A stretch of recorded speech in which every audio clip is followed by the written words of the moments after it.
দুবাইয়ে ৫৭ জন প্রবাসী কোটা বিরোধী আন্দোলনের সাথে জড়িত থাকায় গ্রেপ্তার হয়েছে। তাদের মুক্তির দাবিতে প্রেস ক্লাবের সামনে মানববন্ধন চলছে। আমার নাম শাহিনুর আক্তার। আমাদের বাড়ি হচ্ছে আমরা নোয়াখালী জেলার সোনাইমুড়ি থানা অম্বরনগর ৫ নম্বর অম্বরনগর ইউনিয়নের আমরা। জহিরুল ইসলাম নাহিদ আমার ভাই। মানে ৫৭ জনকে ওই দেশের সরকার রাতে রেড দিয়ে ওদেরকে ধরে নিয়ে যাওয়া হয়।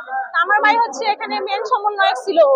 ওর ডাকে কিন্তু যে ৫৭ জন বা আরো অনেকেই ছিল, কিন্তু ওদের ৫৭ জনকে চিহ্নিত করে ওই দেশের সরকার কারাবদ্ধ করে।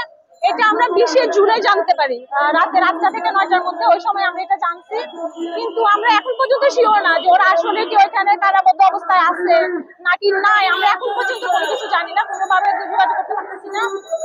বিভিন্ন মিডিয়ার মাধ্যমে শুনছি যে ওরা নাকি স্বৈরাচার সরকার বলছিল ওরা দেশদ্রোহী ছিল, ওরা সন্ত্রাস ছিল, ওই কারণে আরব আমিরাতের সরকার ওদেরকে কারাবদ্ধ করছে। এখন এই জন্য আমরা এখানে দাঁড়াইছি, মানববন্ধন করতেছি যে বৈষম্য বিরোধী ছাত্র আন্দোলনের কারণেই আমার ভাই ওইখানে যে কোটা সংস্কার নিয়ে ওইখানে আমার ভাই আন্দোলন করার পর ওইখানে সরকার পুলিশগুলা ওদেরকে ধরে নিয়ে যাওয়া হয়।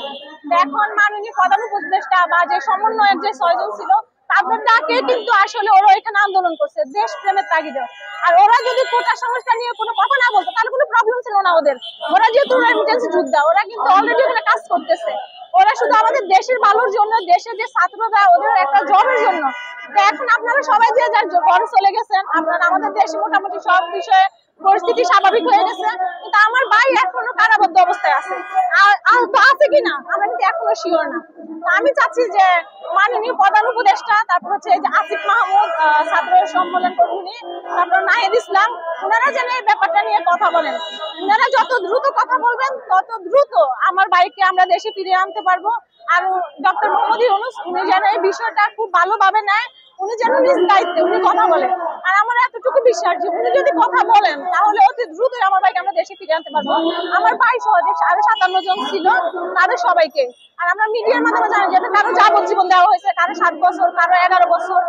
আমার ভাই যেহেতু মেন সমন্বয়ক, তো সেক্ষেত্রে তো এখন আমরা আরো বেশি বিচলিত যে অ্যাকচুয়ালি ওর কি হচ্ছে, ওর সাথে কি হচ্ছে। আমরা এটাই জানতে চাচ্ছি যে ওর কি হচ্ছে। আরব আমিরাতে, দুবাইতে। কি দাবি নিয়ে আসছেন? দাবি নিয়ে আসছি যে ও আরব আমিরাত দুবাইতে, ঠিক আছে, বৈষম্য বিরোধী আন্দোলন করছে, এই জন্য ওরে কারাগারে কারাবন্দি করছে, বুঝছেন। এখন আমরা ওর মুক্তির দাবিতে এই জায়গায় দাঁড়াইছি।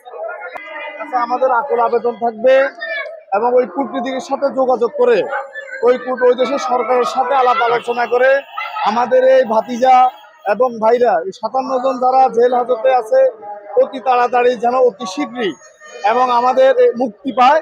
এবং এই যে যাদের মনে করেন যে বাপ মা, এই বাপ মাদের কোলে তারা যেন অতি তাড়াতাড়ি অতি সত্বর আসতে পারে।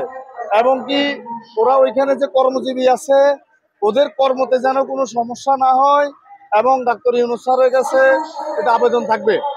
এই কারণে আমরা এখানে দাঁড়িয়েছি যে আমাদের এই ৫৭ জন ভাতিজা ভাই যারা ওইখানে আছে, প্রবাসে আছে, তারা যেন অতি তাড়াতাড়ি জেল হাজত থেকে ছাড়া পায়। এবং কি তারা বাংলাদেশে প্রতিনিয়ত বহির্বিশ্ব থেকে রেমিটেন্স পাঠাইতেছে। এই রেমিটেন্স দিয়ে বর্তমান বাংলাদেশ অনেক উপকৃত হতেছে। এবং এই ভাইদের, এই ভাতিজাদের অতি তাড়াতাড়ি অতি সত্বর যেন জেল হাজত থেকে মুক্তি পায়।